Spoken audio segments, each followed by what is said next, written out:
diinta ilaahay kitaabka ilaahay way sooyin waliba walaysuu minhu fii shay kitaabka ay sheegayaanna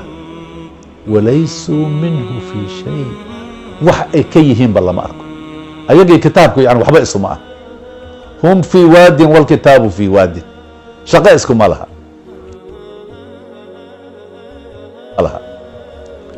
marka wuxuu yihi nebi maxamed calayhi salaatu wasalaam man qaatalahum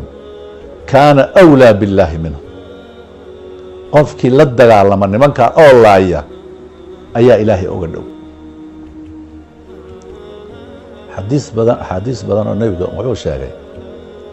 inay yihiin horta in la layn karo faidaa laqiitumuuhum faqtuluuhum bu laaya haddii kale moogtay ummaddayba dabar goyne laaya wuxuu xadiid ku sheegay kale inay yihiin kilaabu ahli الnaar haddii adeerow ninkan shabaabka ee soomaaliga ah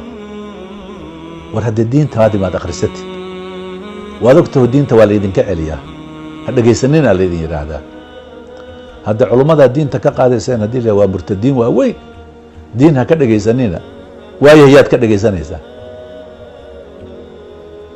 kuwa waxaan samaynaya ama waxaan diinta idinka dhigi miya culummo ah wallahina culummo ahayn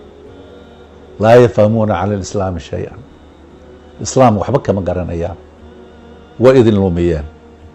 mustaqbalkiinni bay baabi'iyeen ummaddiinni baad laynaysaan fiiri dhibka aad ku jirtaan iyo halaagga diintiinni baad ka been sheegteen iyo nebi maxamed calayhi salaatu wasalaam lafihiinni baad baabi'iseen ood halaag aakhiriya adduunba u horseedeen